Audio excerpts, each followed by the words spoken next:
I'm the chairman for today's meeting. The first item on today's agenda is the apologies, and we have a new committee clerk who stepped into the breach, as Ellen is not with us today. Can you tell us if we have any apologies or replacements of members, please? Yes, Chairman. So Councillor Suzanne Wickham has sent apologies and she's being substituted today by Councillor Tony Jackson. Welcome, Councillor Jackson. Thank you very much indeed for stepping into the breach. The next item then is the minutes of the meeting on the 5th of February. Does anyone have any corrections or additions of any kind to those minutes? I'm looking around, not seeing any hands, so I will move that we approve them as a correct record. Someone to thank you, Councillor Bill Parks. All in favour, please show. Any against? Any abstentions? Those are approved. I will sign them at the end.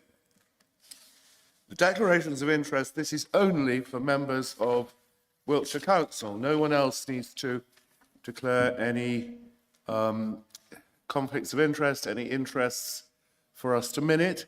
Does anyone, any members of Wiltshire Council have any declarations of interest in anything on today's agenda? I don't see anyone indicating.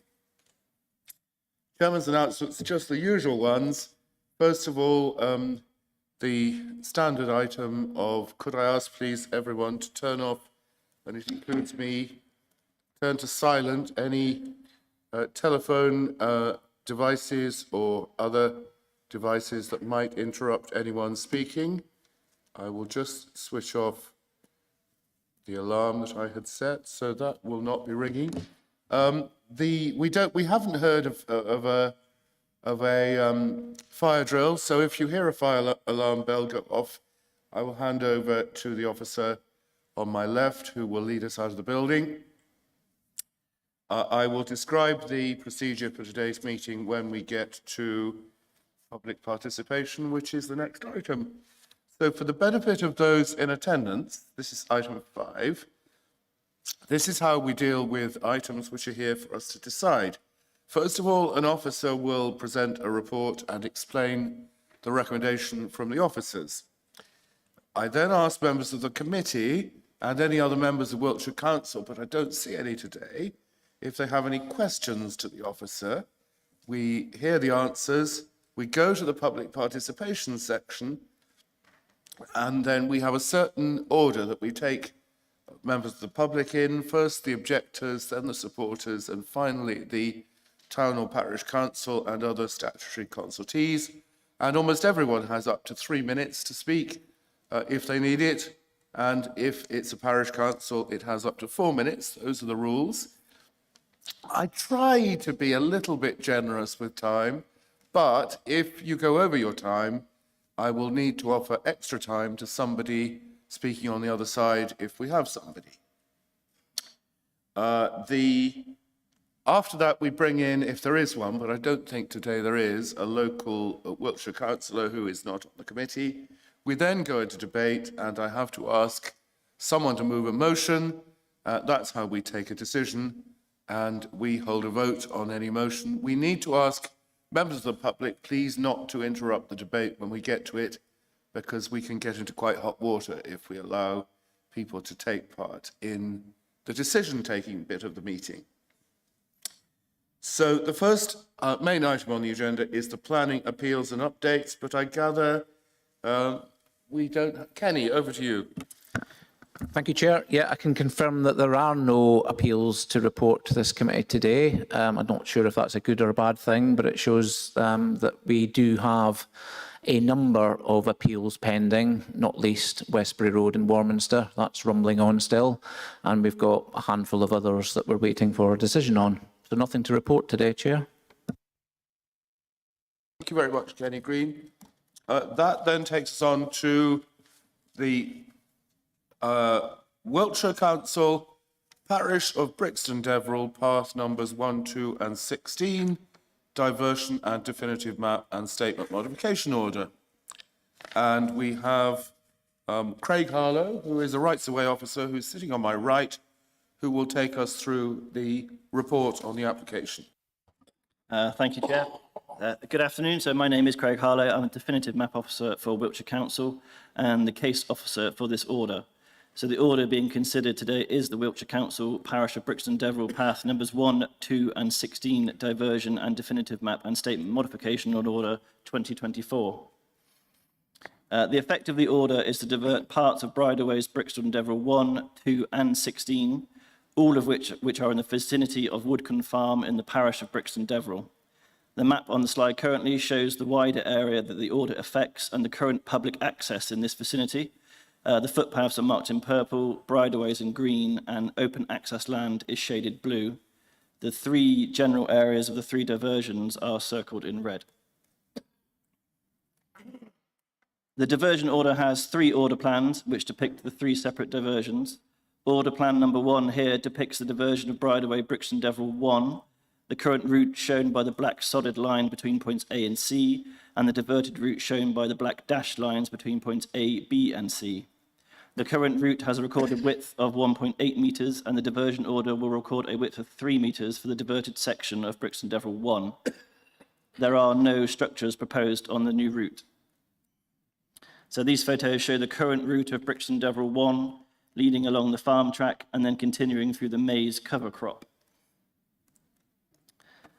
These photos show the proposed route of Brixton Deverill 1, leading from the same farm track that the current route leads up and over before it enters the maize field. The new route will then follow that track along the edge of the field, as shown on the photo on the right, rather than through the maize crop.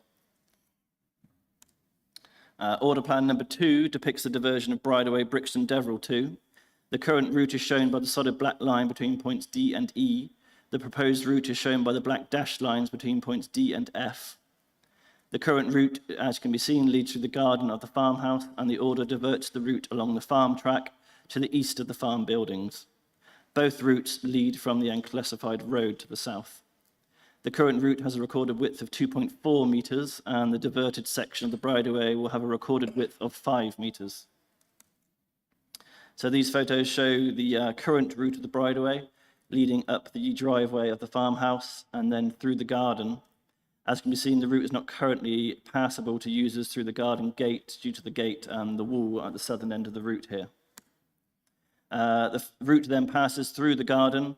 The bridleway leads through the middle of that garden, and the northern end of the section to be diverted is currently blocked by the garden hedge and fence, as you can see on the right there. So the proposed route of Brixton Deverill 2, the first photo on the left is taken from the unclassified road. The current route of the bridleway leads off to the right of this photo in front of the white property there, the house. The second photo shows where the bridleway will lead off the unclassified road to the right at the end of the farm building. Both current and proposed routes, as I say, do lead from the same unclassified road. These photos show the proposed route leading up the farm track to the east of the barn.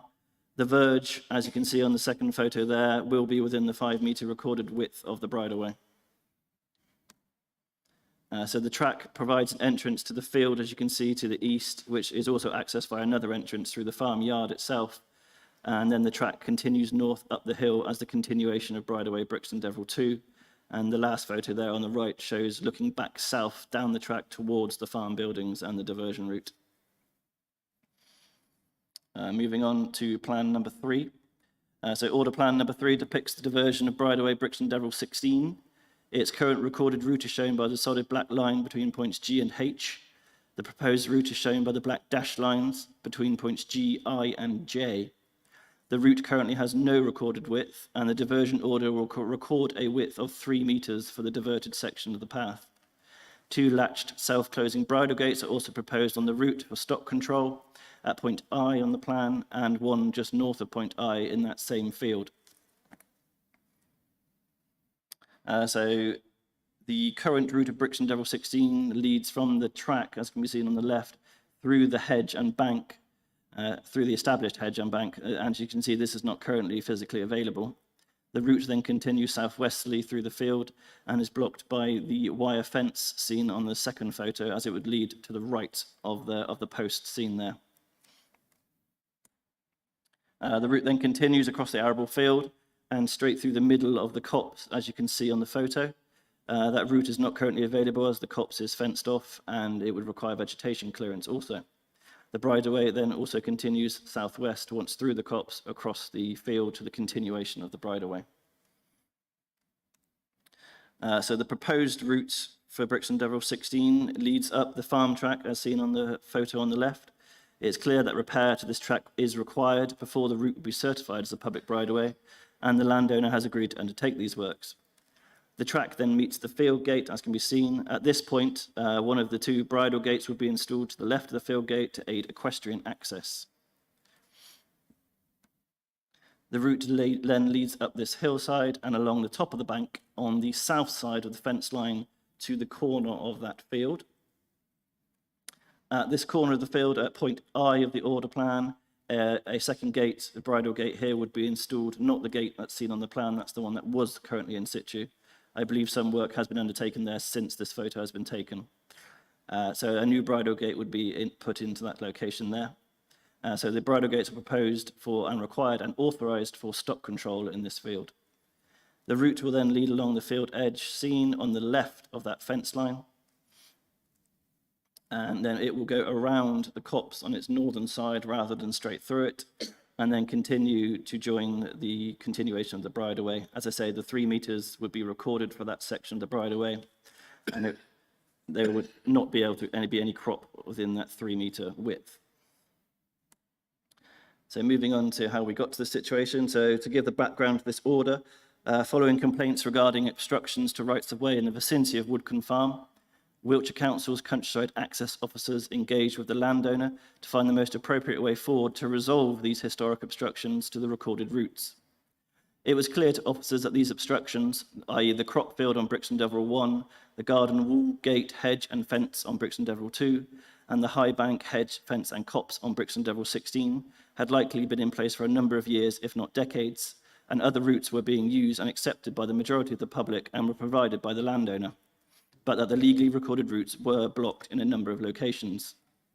Following these discussions, Wiltshire Council officers, authorised by Head of Local Highways Chris Clark, agreed to part fund an application to divert these public rights of way, and included the creation of a new bridleway as part of that package.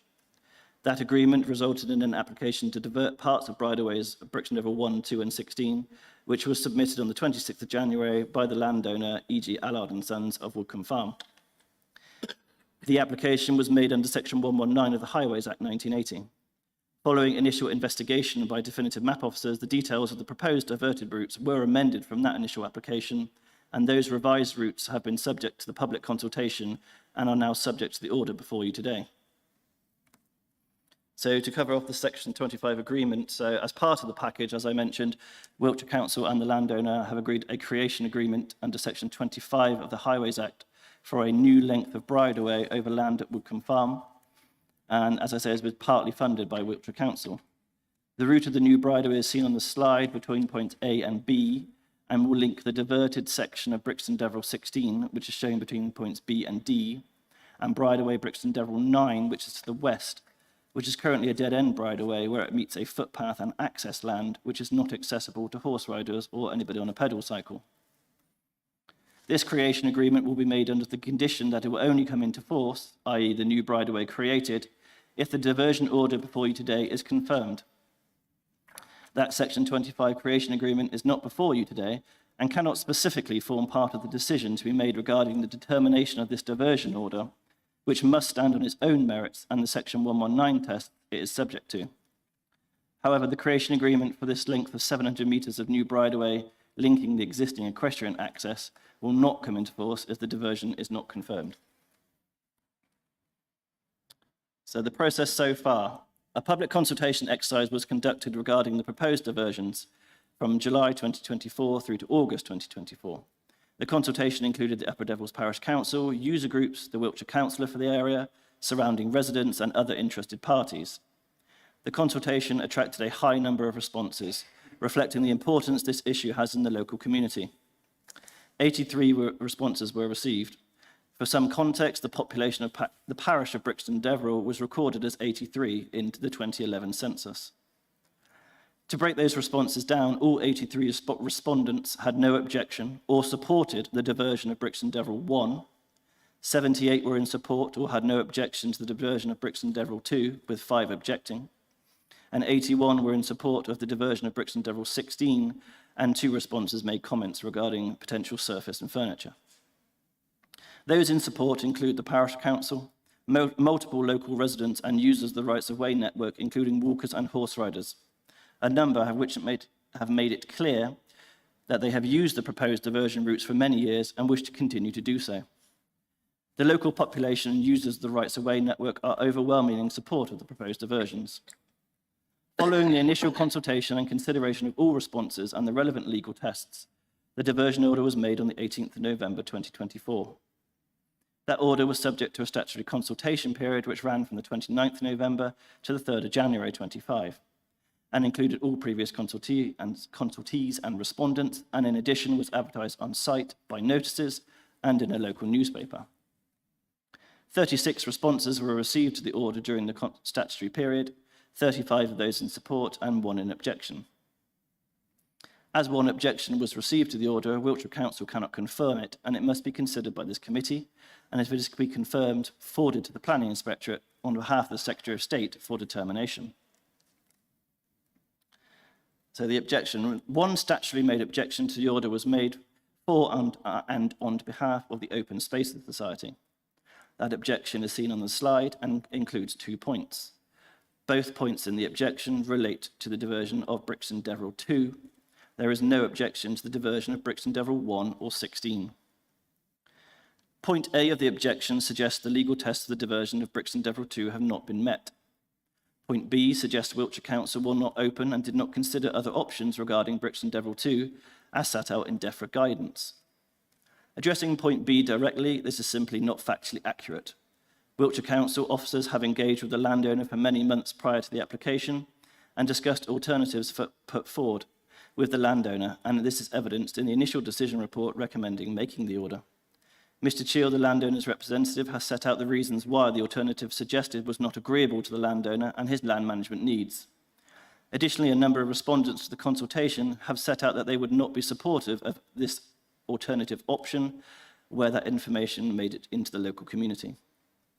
Wiltshire Council and the landowner, with consultation of the local community and user groups, have considered a number of options, powers and agreements to resolve the identified issues on the network. The result of those considerations is the diversion order before you today and the creation agreement. For those reasons, point B of the objection is just simply factually incorrect. Point A regarding the legal tests of section 119 not being met will be covered now in further detail. So where the sole objection to the order relates only to the diversion of Brixton Deverill 2, I will cover that in detail for the legal tests. However, the made order does include all 3 diversions, and I will just say as officers believe all tests are met for the diversions of Brixton Deverill 1 and 16 as described in detail in the officer's decision report. But as I say, those routes have not received any objection. So the legal tests for making a diversion order can be seen on the slide. Section 1191 of the Highways Act states that an order to divert a public right-of-way may be made in the interest of the landowner, lessee or occupier of the land, or in the interest of the public. This order is made in the interest of the landowner. In relation to Brixton Deverill 2, the route of the bridleway is through the garden of the family home, and use of it would cause serious intrusion into the privacy and security of the property and the family. Additionally, guidance published in August 2023 by DEFRA entitled Government Guidance on Diversion or Extinguishment of Public Rights of Way that Pass Through Private Dwellings, Their Curtilages and Gardens, Farmyards and Industrial or Commercial Premises, clearly guides authorities that they should be predisposed to make diversion orders which pass through private gardens, farmyards or curtilages, even where they may have existed for centuries. The relevant sections are set out from 11.31 of the officer's decision report, which is appended to the committee report. It is clear this guidance is applicable to the route of Brixton Deverill 2. Paragraph 9 of the guidance states the order-making and confirming authority should weigh the interests of the owner and or occupier against the overall impact of the proposal on the public as a whole. They should note that reducing or eliminating the impact of the current route of the right-of-way on the owner and or occupier in terms of privacy, security, and safety are important considerations to which due weight should be given. At paragraph 10 of that guidance, it states the order-making authority should therefore be predisposed to make, and the confirming authority similarly predisposed to confirm an order if it satisfies the relevant legislative tests. So as at paragraph 9 of the guidance, the benefits to the owner should be weighed against the overall impact on the proposal on the public. The local public support for this diversion order is extraordinarily strong, demonstrating the public using the public rights of way subject to this order are in support, and they do not deem it has a negative impact on their use of the way. It has been suggested in objection that the guidance does not intend for rights of way to be diverted into a farmyard, as it is contended this order does. There is some debate as to whether the new route of Brixton Devil 2 forms part of a farmyard or a farm track. And the landowner's representative, Mr. Cheel, and others have made their opinions clear that they do not believe it forms part of a farmyard, but it is a track between the barn and the house. In any case, the guidance is designed to make an order-making authority predisposed to make a diversion order where it leads through a garden, for the benefit of the landowner. The landowner clearly believes it is of benefit to him to divert this bridleway from his garden to his own farm track, and the vast majority of the public have made it clear they support this change. As such, officers believe section 1191 is met in the case of Brixton Devil 2. Section 1192 specifies that certain restrictions on what an order may do if altering termination points of the public right-of-way. They must be substantially as convenient. The diversion order does not alter the termination points to a different highway or one connected to it. On the slide, you can see the farm and the route of Brixton Devil 2, the diversion route shown in red. In the case of Brixton Devil 2, the southern termination point of the bridleway is altered to the same highway, i.e. the unclassified road 9036, which gives access to Woodcombe Farm and the bridleway to the west. It is not a through road as the road terminates at the bridleway further west. The diversion would move the termination point approximately 40 metres to the west from its current location and directly opposite footpath Brixton Devil 3, shown in purple on the slide, which continues on the south side of the road. The visibility looking east is superior to the current termination point on the UC road. The proposed termination point is also directly opposite footpath Brixton Devil 3 and therefore beneficial to footpath users wishing to use this continuation, being able to reduce the amount of time spent on the UC road. The current termination point is also the direct access point to two private driveways, as can be seen north and south of the road. The current termination point is also the direct access point. Both termination points will be subject to farm traffic. It is clear the proposed termination point has been used with little or no incident by the public for decades and enjoys overwhelming public support. As such, it is deemed section 1192 is met in this case. As these two tests were met, it was appropriate to make the order. To confirm an order, further tests must be considered under section 1196. The first of which, beyond the consideration of section 1, i.e. whether it is in the interest of the landowner, the case of which has been set out, is whether the path or way will not be substantially less convenient to the public in consequence of the diversion. And if this test is passed, section 1196A, the effect the diversion will have on public enjoyment of the path or way as a whole. Under section 1196B, the effect the diversion will have on other land served by the existing public right-of-way. And at C, the effect any new public right-of-way created by the order will have over land which is created or any land held with it. Taking these matters in turn, first assessing whether the path or way will not be substantially less convenient to the public, the Planning Inspectorate document entitled Guidance on Procedures for Considering Objections to Definitive Map and Public Path Orders dated 23rd of January 2025, states that the expression substantially less convenient to the public can consider matters such as the length of the diverted path, the difficulty of walking it, and its purpose. The change in length as a result of the diversion of Brixton Devil 2 is minimal. The current route proposed to be diverted is approximately 70 metres from the UC road to continuation of the bridleway leading north. The proposed route is approximately 65 metres. The impact on any total distance walked or ridden by any user will depend on the further direction of travel. But it is clear the change in length of the path is not substantially less convenient to the public. The proposal is to record the diverted section of the route at 5 metres wide, whereas currently the route is recorded at 2.4 metres wide. This 5 metre width will be a positive for users of the way, where it protects 5 metres for the public use and potential safe passing room if meeting any vehicles. The purpose of the route is almost certainly wholly recreational, with walkers and riders using the route for leisure purposes and access to the wider rights-of-way network to the north, west and south. The diversion will not affect the purpose of this route.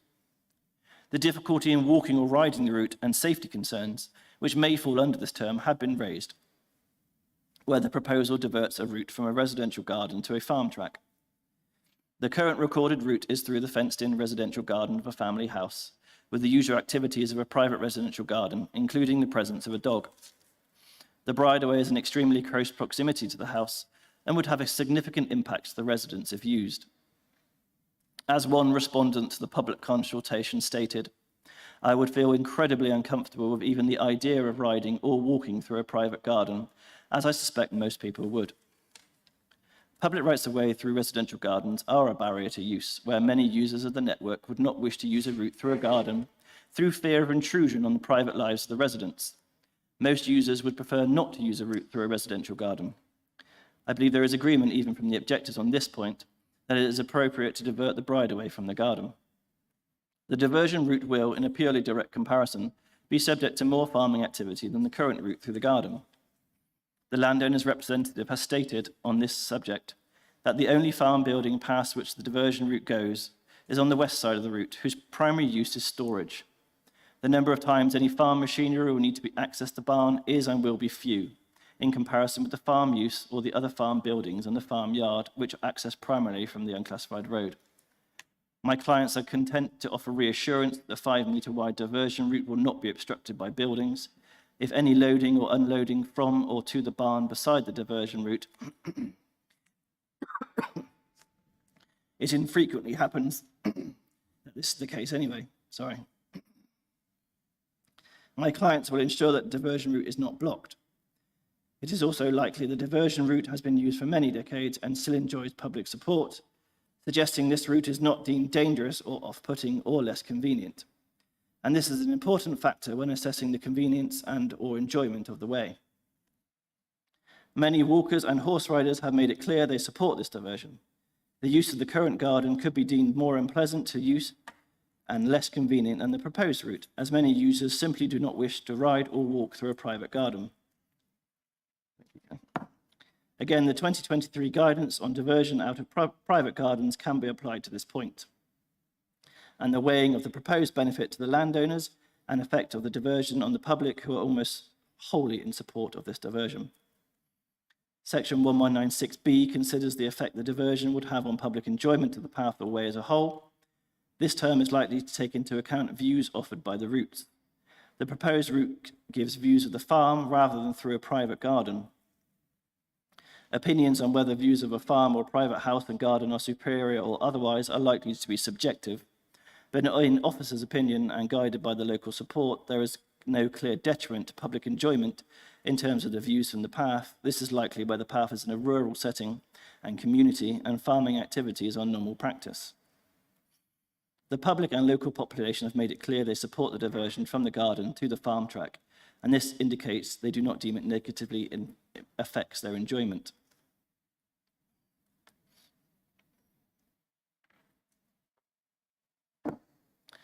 Section 119B and 6B and C concern the impact the diversion will have over land served by the existing public right-of-way and the impact of the new right-of-way over land on which the right is created.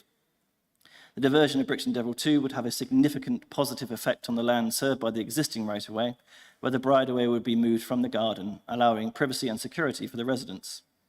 In addition, if the way was used by horses, it would likely create damage to the garden where it is a soft surface. Therefore, this consideration is met. The land over which the diverted route to be created is within the applicant's ownership. Therefore, he must consider it as acceptable to him. This is likely where use is already occurring with no impact on his land and farming activities. These two tests are met. The diversion of Brixton Devil 2 adds no new structures to the path. It will be structure-free and have a hard surface for all users. It also offers a soft verge if required for passing. There are no identified negative impacts in terms of the considerations of the Equality Act or Improvement Plan as a result of the diversion. The diversion also has no identified negative impacts on agriculture, forestry, or biodiversity. So to summarise, the order meets the tests of Section 119 and is capable of confirmation. It is in the interest of the landowner, who is the applicant. The diversion is as convenient to the public in terms of its termination points, and is not substantially less convenient in terms of its length, its difficulty in walking or purpose. The diversions do not, in the officer's opinion, impact negatively on public enjoyment. The views and general experience of the routes will not be negatively impacted. The diversions meet the considerations of the Rights of Way Improvement Plan and the needs of agriculture, forestry and biodiversity. The diversions enjoy huge public support from users of the way, both walkers, horse riders, user groups and the parish council. There is one outstanding objection to this order against 35 responses in support to the order. The number in support at the initial consultation phase even higher. This must indicate the public believe the convenience and enjoyment of the path will not be detrimentally affected by the diversion. Officers believe the tests for the making and confirmation of the order are met, and if the order is recommended by this committee for consideration by the planning inspectorate, they will make an independent decision on the determination of this order. This process will offer the opportunity for further public participation to the debate on the order's confirmation. Members of the committee may resolve today that the order is forwarded to the Secretary of State for confirmation as made, or with modifications if applicable. It is suggested none are, where the applicant does not desire any modification to the order and the order is made in their interest. Or you may resolve to revoke and abandon the order, setting out the reasons you believe the tests set out in section 119 and described are not met. The applicant may judicially review the council's decision if this decision is taken. It is the officer's proposal that the order is forwarded to the Secretary of State for Environment, Food and Rural Affairs with the recommendation from Wiltshire Council that it is confirmed without modification. Thank you. Thank you, Mr. Harlow. So we're into the bit of the meeting where it's open for members of the committee to ask questions to the officer. I have a couple of questions. First of all, there seems to be an improvement in width for the various diversions, but can you tell us where no width is recorded, what is the implication of that? I mean, it can't possibly mean that there is no width. There must be a rule of thumb or a presumption that where no width is recorded, there is some particular width. Is that right? Yeah, so there's no width recorded in the definitive statement for that path, unfortunately, which is not that uncommon. So if we were to say there is a width for the path, we would have to investigate that. So perhaps we would use ordnance survey maps or something of a similar nature. So historical evidence would be used to determine the width of that path. Okay, and in this case, can you tell us roughly what the width of the rights of way is? I haven't investigated that fully, to be honest with you, so I don't know the exact answer to that question. Okay, but you would be guided by sort of physical, what can be seen on the ground, is that it? So we would be guidance, but usually we'd look at ordnance survey maps dating back to 1800s, the early 1900s. We'd look at how the path was claimed. There may be some extra information there during the 1950s when the path was claimed. So it really would be a full investigation into the historical nature of the width of that path. Okay, and then my other question is that we have three elements to this. Two of them seem to be non-contentious. One of them has an objection. One of the things that we have to consider today is whether to abandon the order, whether to forward it to the Secretary of State as it stands, or to modify it. Has the objector identified? I'm looking at the Open Spaces Society comments on pages 183 to 188. Could you, for the benefit of members, could you just tell us, has the objection identified a particular modification that it's seeking? In their objection to the order, I do not believe they have. They are just objecting to the diversion of Brixton Deverill 2. Okay, so essentially the choice for the committee today is whether to abandon the order or whether to forward it as it stands. Am I right? So the committee could recommend a modification if they believed they wanted to put one forward and reasons for that. Okay, but we don't have one proposed. Right, in that case, are there any other questions from members of the committee to the officers? And I see Councillor Tony Jackson. Thank you, Chair. Are we introducing ourselves? I think I just did introduce you, Councillor Tony Jackson. That's all right. We don't, I'm not looking for any further introduction. I just wanted to ask a question about the officers, whether there were any implications for existing or required accessibility gates or styles or... Mr. Harlow, can you help with that? Yes, so there are 2 gates proposed on diversion of Brixton Deverill 16. So that's the bridleway going up the hill. So there's 2 bridle gates proposed there, which will be latched and self-closing bridle gates. That's for stock control. But there are no proposed structures on the diversion of Brixton Deverill 1 or Brixton Deverill 2. Thank you, Councillor Jackson. Councillor Bill Parks. Yeah, thank you, Chair. I thank officers for the comprehensive report there. I think it was mentioned that there may be some improvements to the surface of part of the route. Could you give an indication of what, as an authority, we might be expecting or what that might be? Sorry, the country road access officers will be responsible for that. So they'll be in conversation with the landowner. I don't know the exact material, but they are the experts in that field, so they'll make sure there's an appropriate surface for the bridleway. Councillor Jonathan Seed. Thank you, Chair. Just going back to the bridleway gates, by latched, I presume, and I ask this as somebody who rides regularly and uses bridleway gates, and some of them can be easy enough and some of them are very difficult. I did see a picture in one of them of the latches that sit about a foot or 2 above the gate. Are those what is intended? Because those are, from my experience, the easiest ones to use, where you can, it saves leaning down and fiddling with it. So there's proposed, it will have a long handle as such, so you should be able to reach that from horseback, and they are gates that we usually use on bridleways and are recommended by the kind of BHS, so the British Horse Society. Thank you, and I noticed the BHS have been commenting on this. They Thank have, you. yes. Are there any other questions from members of the committee? I'm looking around and not seeing any. So that takes us into the open forum, public participation. We have 3 speakers signed in. We have Mr. Abraham from the Open Spaces Society.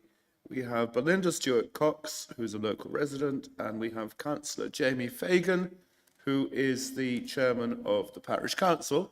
And we take you in that order because that's how we must take you. It's the batting order that we have provided in our constitution. So first of all, Mr. Abraham. Thank you, Chair. I'm Kevin Abraham.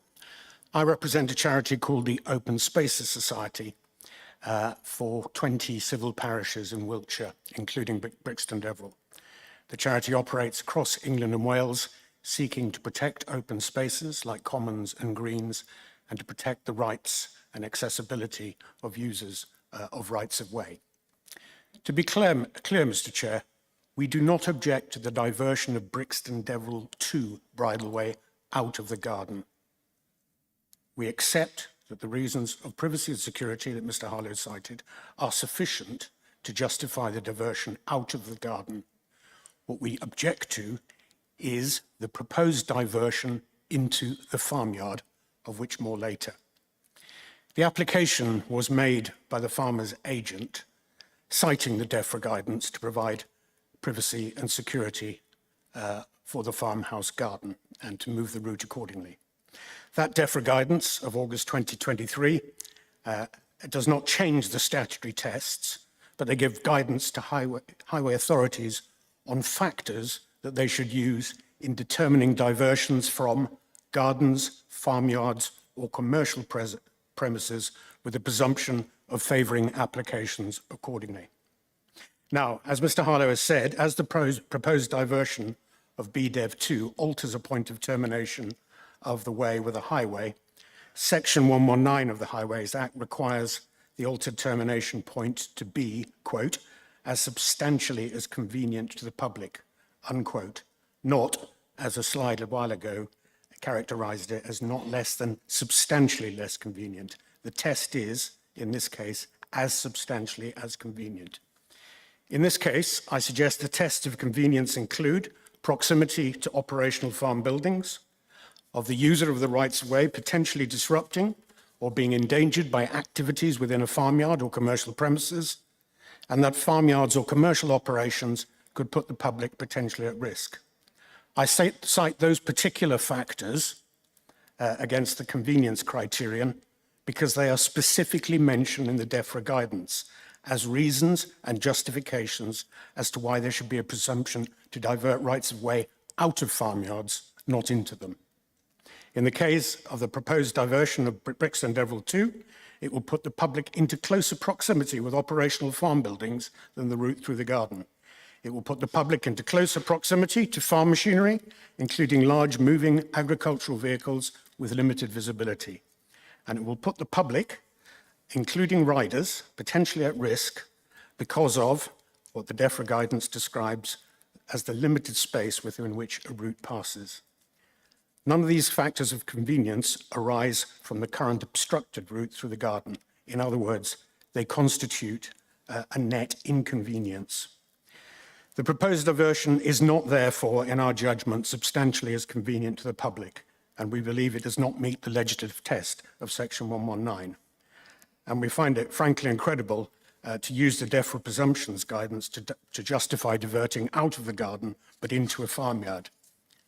Is the diverted part of the route through a farmyard, or is it not a farmyard? Well, of course it is. I can only cite the authority of Mr. Millard of Wiltshire Council Rights of Way Department. In his written submission to the diversion consultation, he described the route more than once as being associated with a farmyard. He specifically wrote, and I quote, "Diverting the bridleway into a farmyard would not normally be the best practice," unquote. He does go on to try to justify it, but against the criterion of the predicted behavior and consideration of farm workers rather than against the legislative test. Such undertakings by the farm not to block the route by loading, unloading, etc., may be well-intentioned, but they're largely meaningless as they are not enforceable.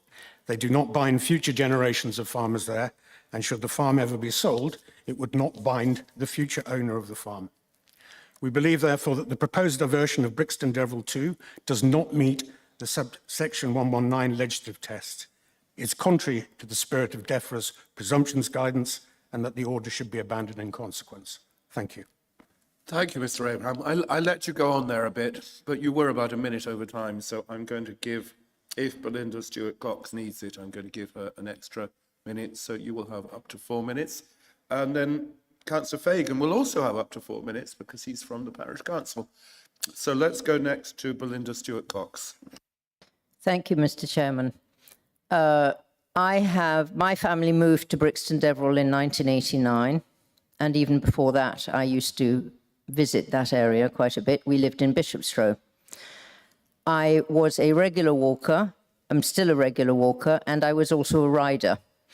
I have used the current rights of way, the proposed changed rights of way all that time without any problem whatsoever. The diversion to BDEV 2, I disagree entirely with the volunteer of the Open Spaces Society. I don't think it poses any hindrance or problem at all. I have never encountered or even heard of one of significant note. I do like the fact that the proposed diversion of BDEV 2 would align it with BDEV 1, which is the route that we all use already and have used for over 35 years. So even when I came to Brixton Deverill in 1989, the proposed changes were already in regular use. So I am entirely in support of the proposed changes. I see no reason whatsoever to oppose them. Well, thank you very much. And then the last speaker is Councillor Fagan, who is the chairman of the Parish Council. Mr. Chairman, councillors, my name is Jamie Fagan. As the chair has said, I am the chair of the Upper Deverell's Parish Council.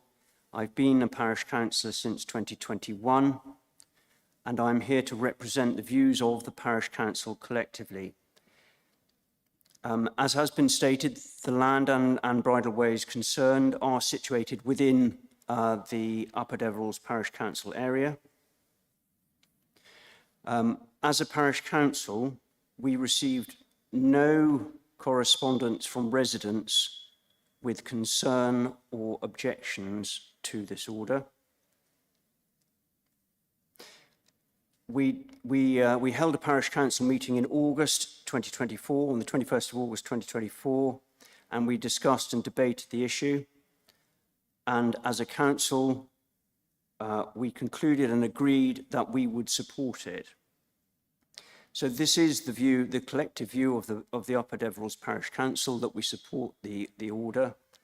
And I hope that the view of the Parish Council will carry some weight, and I hope that you will bear this in mind when considering the matter. Thank you for the opportunity to speak. Thank you. Thank you, Mr. Fagan. So that takes us into the debate, unless we have any responses from officers to the comments in the open forum. Would you, Mr. Harlow, like to respond to anything said by the three speakers? No, I have nothing to respond to, Chair. Thanks.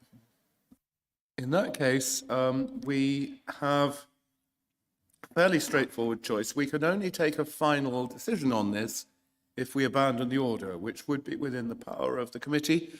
But I think I would point out that we have three elements to this, and two of them are non-contentious. And the third one seems to be kind of non-contentious, except that there isn't agreement on the diversion route. So my own view as a local member is that probably abandoning the whole order at this stage would be the wrong way to go. So that leaves us with two choices. We can either forward, if we don't abandon the order, we must forward it to the Secretary of State for him, I think it's her, to decide, and it's normally done by appointing an inspector. We have then two choices. Either we forward it exactly as it stands, or we forward it with modifications. But as we haven't had any modifications suggested, I think it would be rather difficult for us as a committee to come up with any on the hoof. So I think I'm seeing the way forward as to forward this to the Secretary of State for a decision to be made. I'm looking around the room and seeing if anyone would like to move anything. Councillor David Viger and Councillor Seed. Councillor Seed, then.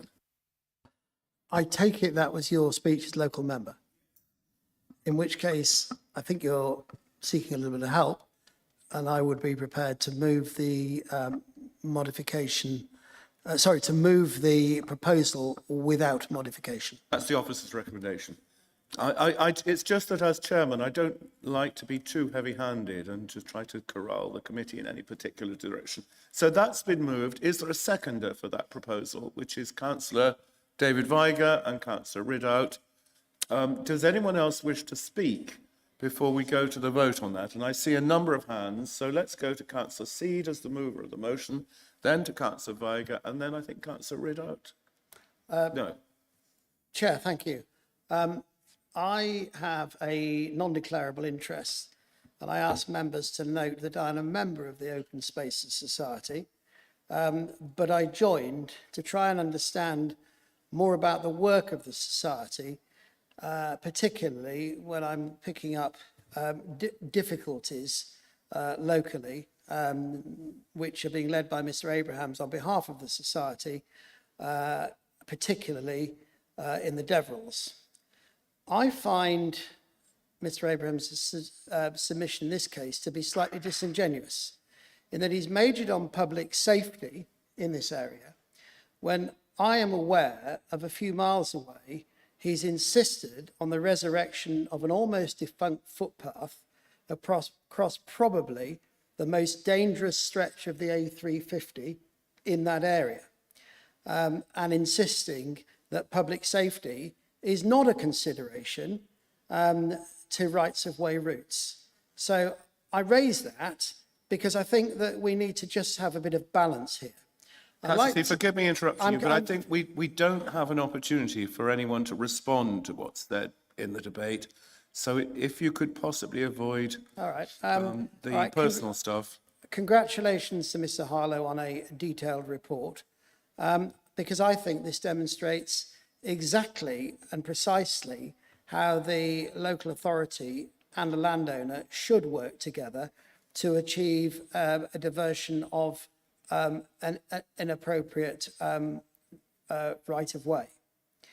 It's obvious from the correspondence that this proposal has overwhelming local support, as well as noting particularly the support from the local BHS Bridleways officer, as well as the parish council. And to me, all of that tells a story. And this is one case where I really do think that locals know best.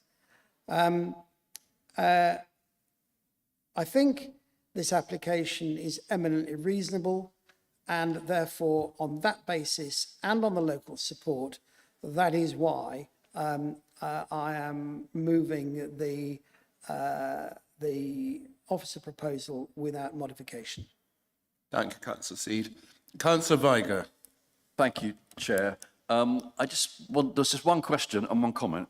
The question arises from the public forum and the discussion about whether I think it's path 2 is being diverted through a farmyard. What I'm reading in the report is it's diverted through a storage part of a farm as opposed to an operational part of a farm.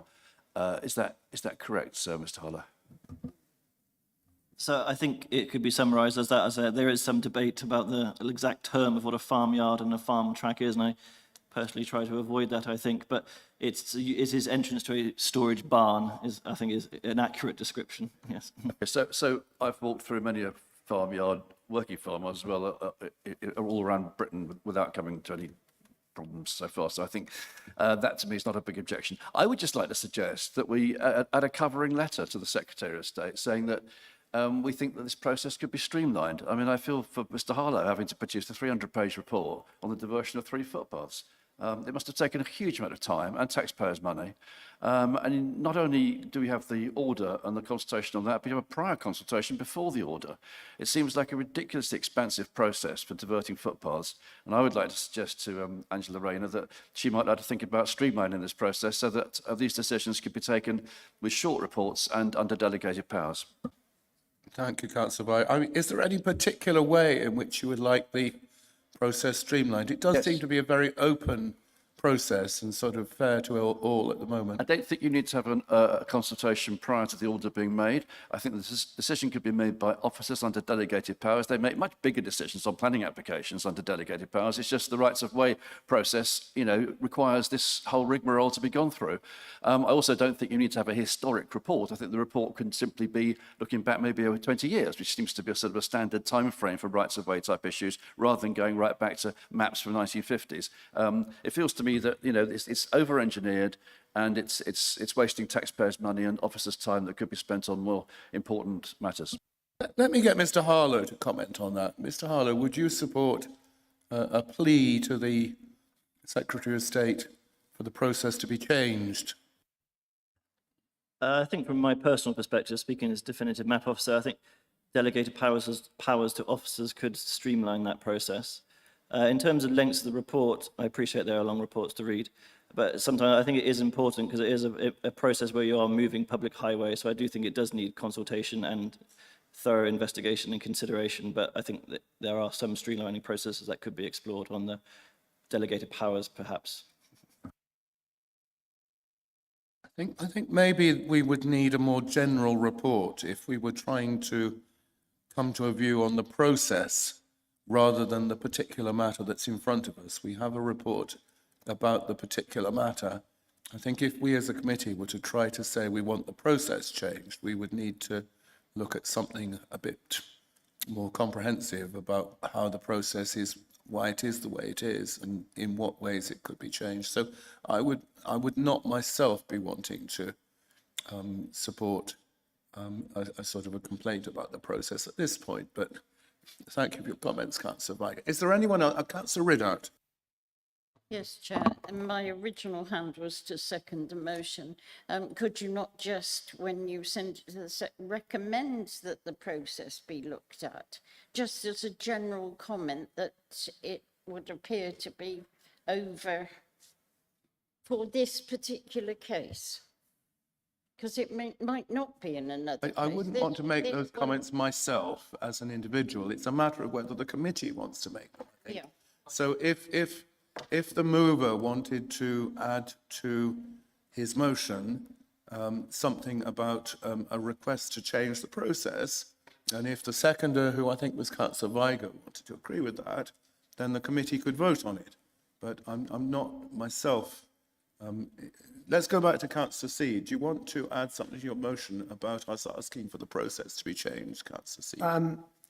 As someone who has sat through many, many of these and been involved in one myself, and in fact, if we're only going to go back 20 or 30 years, you're jolly lucky, because I've sat here and looked at ones going back to the 18th century, as have many of us. Much as I happen to agree that we need to streamline this process, I don't think it's something we as a committee can do other than make a note. I think the process is laid down, and I might get Mr. Harlow to help me here. I think the process is laid down by either statute or, I can't remember a statute, or whether it's by the inspectorate, but there is a process is laid down. I don't think it's a council process. And in my view, I think we might just make a comment, but I don't think there's much we can do because we are it is pretty rigid, and Mr. Harlow might help us here. It's all highway law, isn't it, Mr. Harlow? Yeah, so all this whole process is set out in the Highways Act, the Wildlife and Countryside Act, and its various regulations and statutes. So yes, it is set out in law. The council process that I suggest could be amended, but it might not be a matter for now, is coming to this committee, and could officers have that delegated authority without coming to committee, and that would be a decision for the committee to take. That is something that the council could change in their constitution, but otherwise the powers of the Highways Act are set out there. So.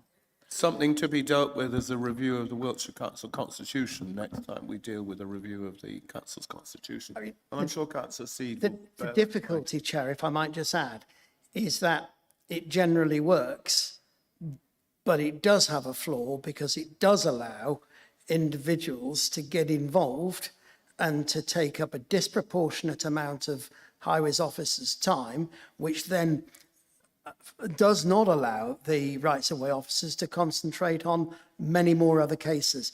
That is one of the areas, if we were to look at this, that I would want to try and address. But I don't think we can, because I think we are so bound by the and I've looked at this recently with the cabinet member, and actually I don't think that we have the authority ourselves to make the change. Is anyone else, Councillor Vigo, do you want to come back? Sorry, I completely agree, and I wasn't suggesting we did have the power. That's why I was suggesting that we put a cover note to the Secretary of State, Angela Rayner, who's well known for liking to simplify things, suggesting that she might look at it as a potential amendment to the legislation.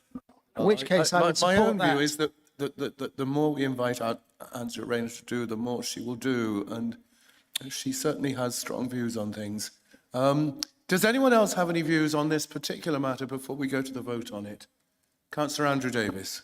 Chairman, I don't want to muddy the waters with this. I think we've got a recommendation, which is a perfectly good recommendation, and I don't think that this is the place to discuss the whys and wherefores and how the decision's made. And I think from what I was hearing from yourself, you're uneasy if we put that note in. I would be too. So I'd ask the mover and seconder to stick to the recommendation. I think that's what they're doing. So we have it moved and seconded that it is forwarded to the Secretary of State with a recommendation to determine it without any modifications by this committee. And if no one else is waiting to speak, do you need to sum up, Councillor Seed? In that case, Councillor Ernie Clark, before we go to the vote. Sorry, Chairman, just briefly. So we are purely voting on the proposal, no side letter or anything else? We are focused on the officer's recommendation, and that's it, I believe. So all in favour of the officer's recommendation, please show. I think that's unanimous, so I don't need to ask if there are any abstentions or any against. Thank you very much to everybody for coming along to help us with this. Clearly, we don't thanks to the legislation, have the authority to take a final decision. I would just say in defence of Mr. Abraham that he works very hard at all this, and I'm sure he will make a good case when it comes to the decision-taking process which lies ahead. And it would be really helpful if he could, by that point, come up with an alternative route that might perhaps meet some local support. Failing that, I kind of suspect that the options, the way forward for the inspector are going to be quite limited. Now then, let's go back to our main agenda. And we have the next item.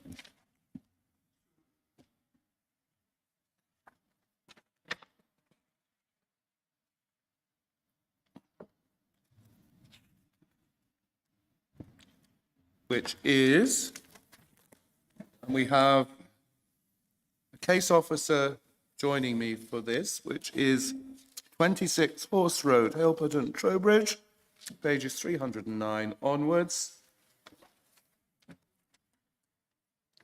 And Stephen Valence is the officer who's just sat down on my right, and I'm going to hand over to him to take us through his recommendation. Thank you, Chair. This application is the removal of an existing large-sized unauthorised dormer window currently in place at number 26 Horse Road, Hilperton, where it is the case that the replacement dormer window will be significantly smaller, thank you, and would not harmfully impact on surrounding neighbouring communities.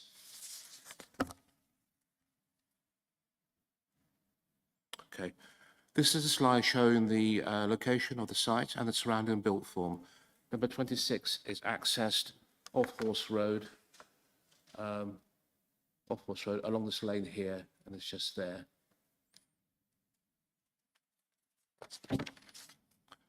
This is the block plan showing the location of the building in context with the surrounding neighbours without the presence of the dormer window.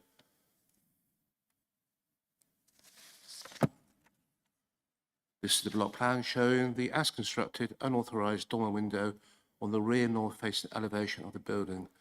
As can be seen, it is facing onto neighbouring properties to the rear of the site, whereby overlooking is very much the case here.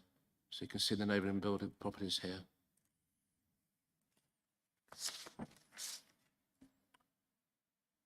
Here we have the proposed block plan showing the removal of the existing dormer and for its replacement with the as proposed much smaller dormer, which would not have any windows and instead would have a number of roof lights serving the proposed attic space.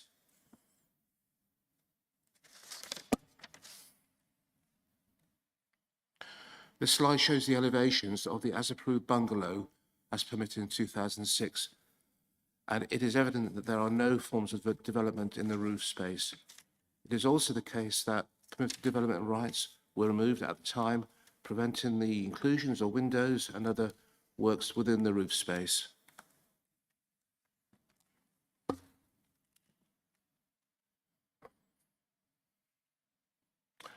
This slide shows the property as it currently stands, with the large-sized dormer window on the rear north-facing elevation. I'll just highlight it here for you. Stretches the virtually entire width or length of the roof span here.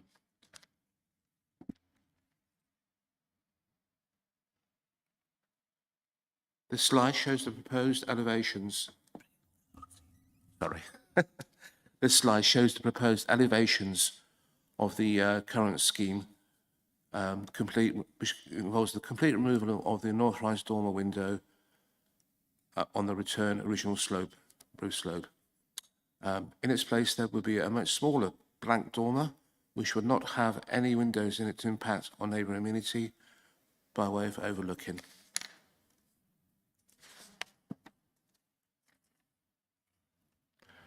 This is the approved floor plan of the bungalow prior to the dormer window being installed. So we're going back to 2006 permission here.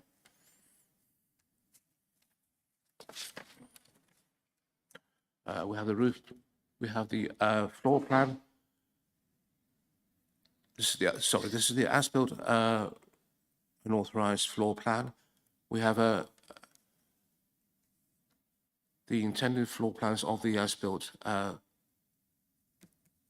dormer window, which is unauthorised.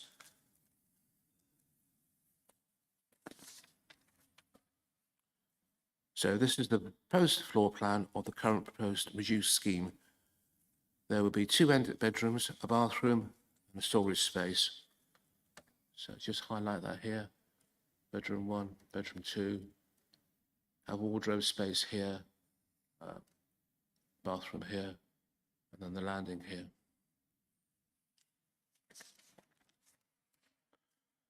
This is the plan showing the sections of the proposal. The only source of light would be roof lights, which would, due to their height and being at angle towards the sky, would ensure that there would be no direct overlooking of neighbours. The separation distances are shown here as being 24.3 metres to the rear north and 23.7 metres to the front south. The accepted standard in planning for such separation distances is accepted as being 21 metres. Therefore, these distances are in excess of this and are acceptable.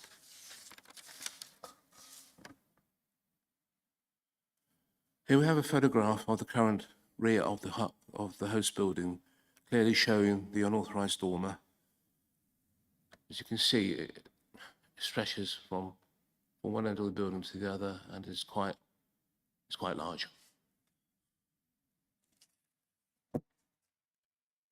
Again, there's a photograph here of the corner photograph showing the adjoined relationship of the dormer against the original roofline of the host bungalow.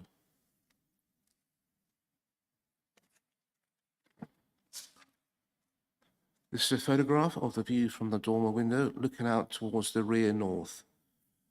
At the time this photograph was taken, the trees were in full leaf, but during the latter months of the year, where the leaves had fallen, the visibility is greatly enhanced, and so is the overlooking aspect of the neighbours.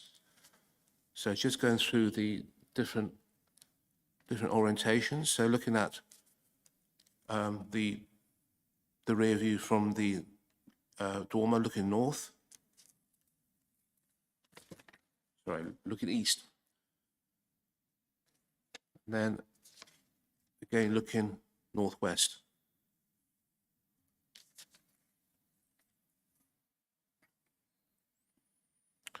This is a photograph of the internal space within the attic area. This was taken in July last year. As can be seen, works have stopped until the matter has been regularised.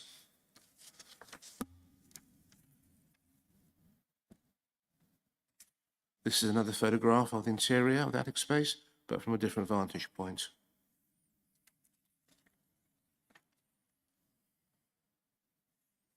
Okay, so this is a photograph taken a couple of weeks ago. I did a site visit and stood in the centre of the room, and that's the view you have looking out the rear window to the rear north. As you can see, the leaves on the trees have fallen, and there's quite a bit of overlooking of the properties to the rear.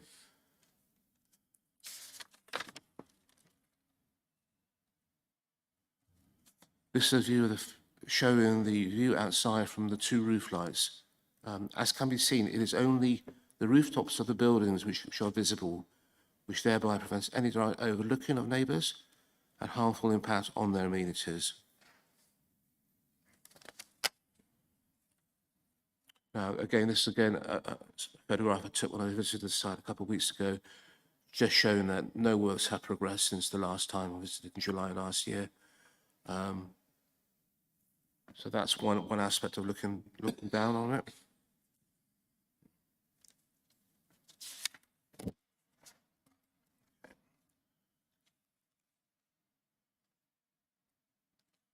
So coming towards the end of the presentation now, here is a slide showing the greatly reduced dormer window as proposed.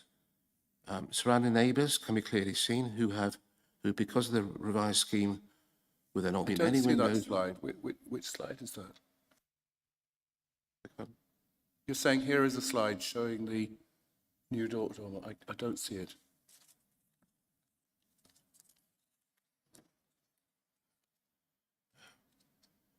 So essentially, this, sorry. Sorry, I was having trouble following you. Oh, okay. Could you point us to what it shows? Who's the point? Who's the point? That's the proposed new dormer in the roof space there. Right. So that's the north-facing side, North-facing rear. Yeah. and and can you tell us about the difference? Difference is it's a lot smaller. There are no windows at all within it, so there would not be any overlooking of the neighbours. The only source of light, the only fenestration would be roof lights, 2 roof lights on either side, offering light to the 2 bedrooms, 1 and 2 here. So essentially, this is just a blank dormer. There are no windows. It's just a way of getting a bit of headroom in the attic space. So headroom at the on the landing, and also a bit of storage space in the way of wardrobes for the occupants. That's very helpful, but it's just unfortunate we don't have a mock-up of what this new dormer will look like, because it's going to look very strange, isn't it? There's the elevation plan.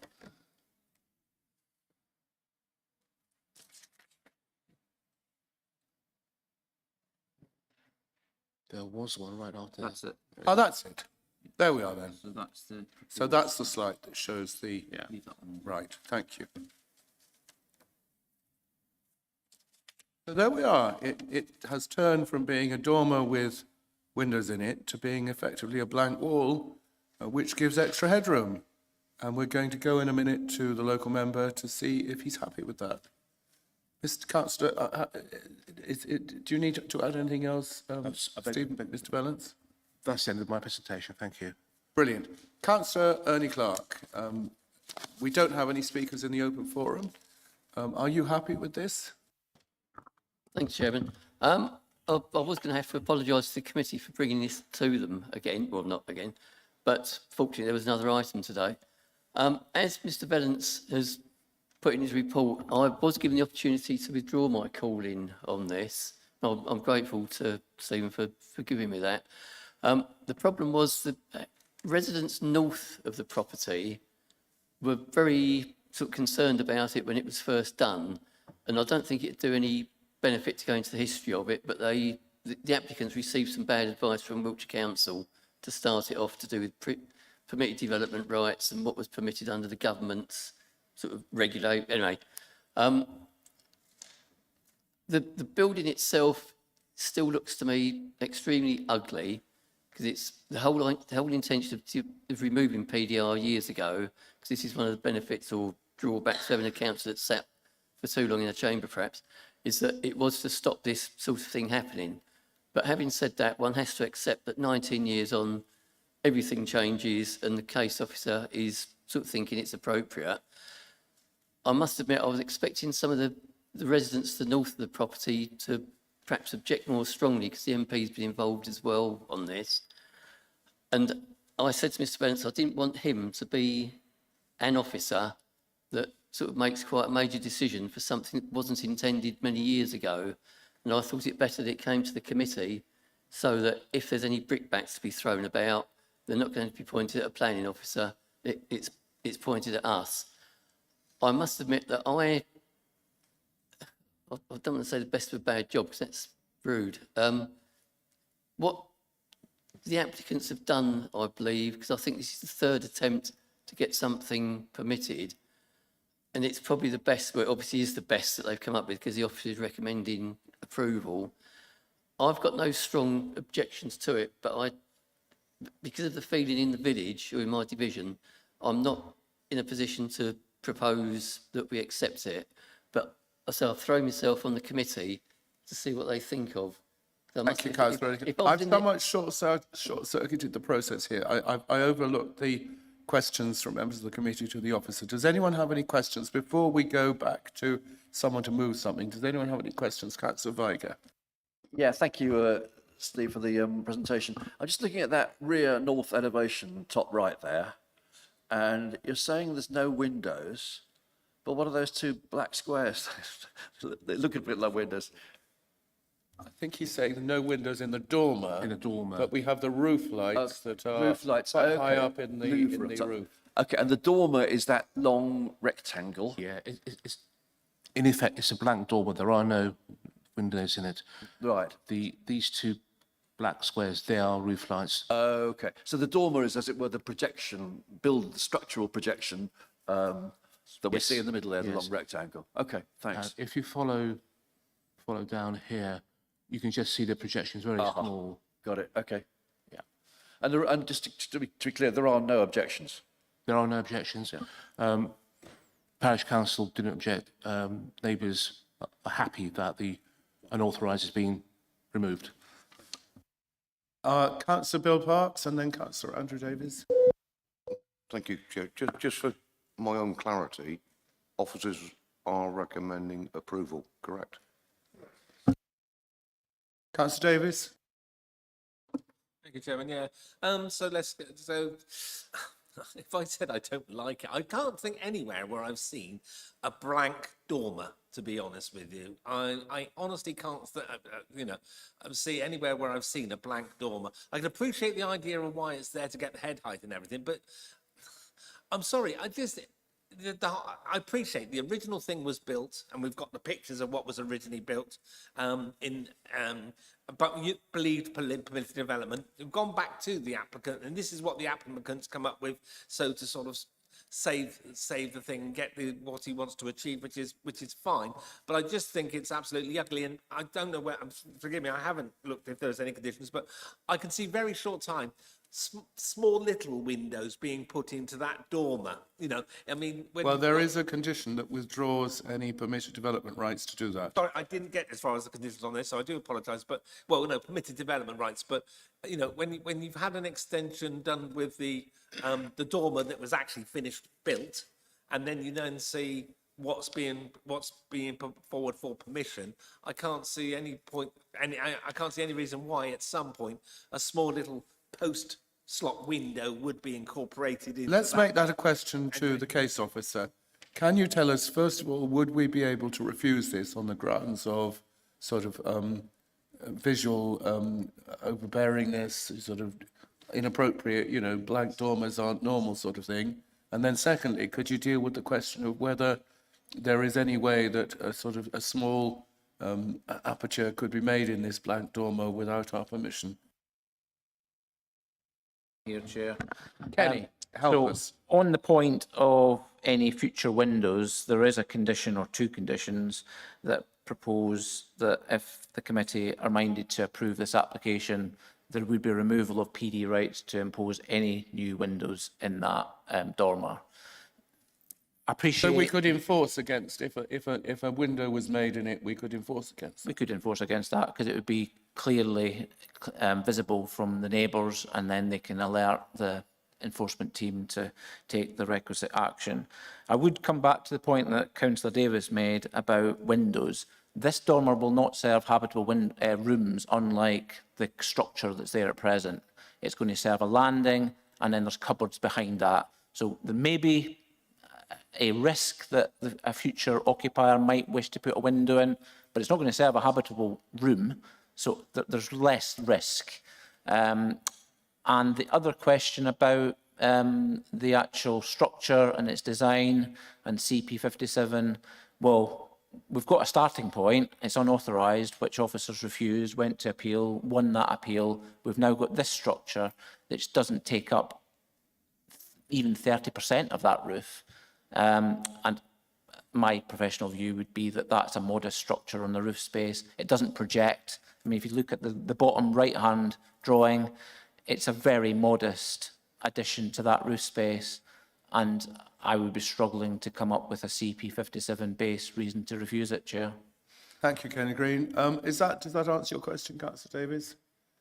Okay, let's... Well, yeah, no, it's opened up a new can of worms to me. So we're saying that dormer window is, and forgive me, is purely so that there can be cupboards on a landing area. It's now for headroom purposes, It's for headroom to go into a cupboard. Okay, that's fine. I think that's ludicrous because most cupboards in attic, because it's cupboards take on the route of that. I think it looks ugly, and I take on board officers are saying that, you know, my question was about the actual blank dormer. I'll leave it at that. A question from Councillor Seed and then maybe one from Ernie Clark. Councillor Seed. Sorry, are we in question? Are we in questions?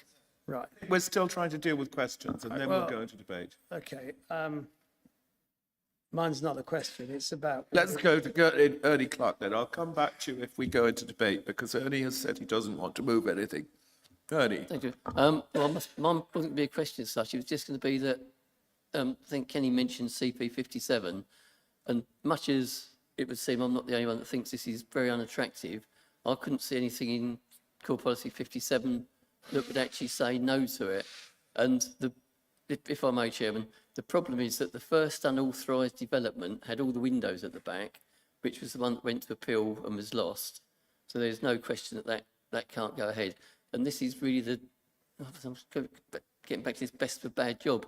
It's getting back to making use of what they've done, because the problem is the applicants thought they were doing the right thing when they built the extension, for want of a better phrase. It then transpired that it wasn't covered by permitted development rights, which they'd been told it was. It's a whole hornet's nest of people not willingly flouting planning rules, but being misled's too strong. It's a whole mishmash of problems that isn't really the applicants doing, and they seem to have worked round to try and satisfy the people that didn't want their gardens overlooked, which this now covers. So although it looks very odd, it would seem that the residents to the north are satisfied that at least they won't be overlooked when they're in their garden or in their living rooms. And I think that's Thank why you, it got that's such a helpful strange... background. Are there any other questions before we go into debate? I'm looking around and not seeing any questions, so I'm going to go back to Councillor Seed, who would like to move something. Does Councillor Clark not want to speak first, or has he... Councillor Clark said he doesn't wish to move anything. Okay, I think we've got to cut to the chase in this. We might not like it, we might think it's hideous, and there'll be lots of things we've brought before this committee that we don't like and we think are hideous, but that isn't a planning reason for refusal. Well, I think it could be, but Kenny Green is warning us against it in this case. We wouldn't win on it. We get advised that would be not be a sustainable planning reason for refusal. I'm therefore going to move the officer recommendation because I think nobody's coming up with any sensible reason why we would refuse this. So I'm going to move the officer recommendation. Is there a seconder for the Councillor Trevor Carbin, Councillor David Viger and Councillor Stuart Parliament all ready to second? Councillor Tony Jackson is indicating. Councillor Jackson. I was only offering to second, Chair. Your pardon. In that case, we have a lot of seconders, and I don't think we have anyone else waiting to speak. So in that case, I don't need you to sum up, Councillor Seed, I think. So we'll go to the vote. All in favour of the officer's recommendation for this, please show. That's almost, not quite. Those against? Abstentions? 2 abstentions. So that is... And we will record your abstention, Councillor Ernie Clark, in the minutes. Thank you very much. And that concludes the meeting. And that's not too bad. It's, what is it, about 4:20 now? 24 minutes past 4. We've had worse. Thank you, Councillor Seed.